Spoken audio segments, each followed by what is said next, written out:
Okay, we're back. All right, now we're going to go on to chapter 3 in our history book, The Colonies Unite.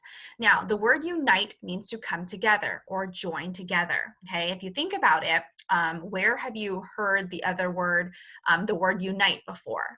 For example, the United States of America. Okay, united means to join together. So our 50 states are actually joined together to create our country of America.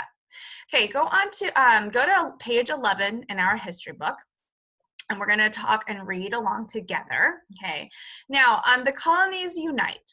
It was September, and the leaves were beginning to change color in Philadelphia. Samuel Adams put on a new red suit. He didn't normally wear such fancy clothes, but he was going to meet with other leaders of the 13 colonies. These leaders were meeting in Philadelphia to write a letter to King George III explaining why they were so unhappy. Now remember, in the previous chapter, the colonists in Boston threw a Boston Tea Party, right? So they didn't like those unfair taxes that King George placed on the colonies for tea. Now, after the Tea Party happened and King George heard about it, he was really angry. So he sent more soldiers to the colonies. Not only did he send more soldiers to the colonies, but him and the British Parliament decided to pass the Intolerable Acts. Now, if you watch Liberty Kids, in Liberty Kids, the kids talk about the Intolerable Acts. The Intolerable Acts were a set of rules that were really unfair for the colonists, and the king wanted to punish them. So he made some very unfair laws for them to follow. Now, when these laws came into the colonies, the people were very unhappy, right? They didn't like these new rules that King George gave them. So each colony sent somebody to Philadelphia representing their colony so they can have a very important meeting. Actually, I believe only one colony did not go. 12 out of the 13 colonies went. The governor of Georgia did not send somebody to that meeting because he actually still supported King George, okay?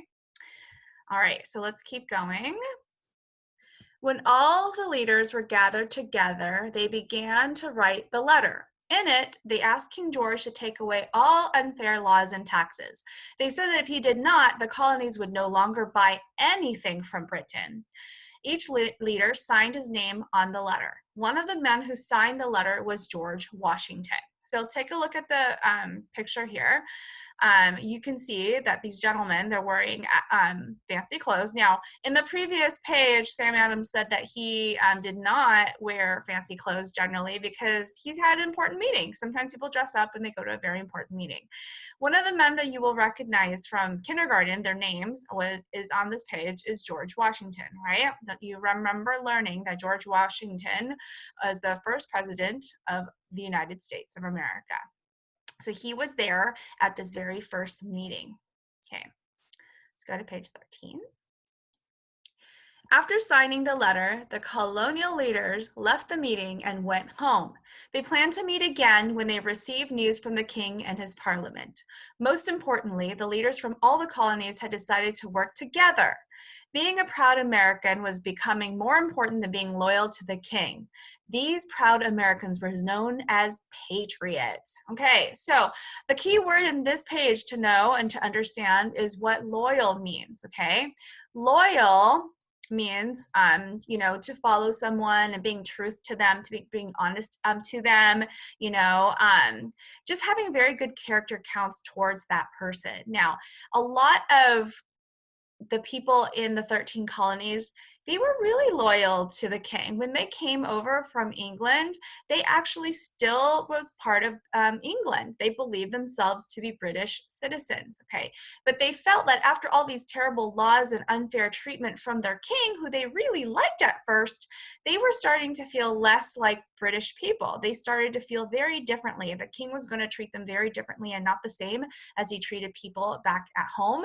They did not like that, okay? So they decided they were going to become patriots. Patriots were, people that lived in the colonies that supported the colonies and America, okay? Now, one thing I'm going to link onto our page is the song Yankee Doodle, okay? And you guys all know the song Yankee Doodle, right? Yankee Doodle went to town riding on a pony, stuck a feather in his cap and called it macaroni. Now, the song came from this time period when the redcoats were here, staying in the colonies, because remember, King George sent a bunch of British soldiers called redcoats to stay in the colonies to watch them, to make sure they were following these rules.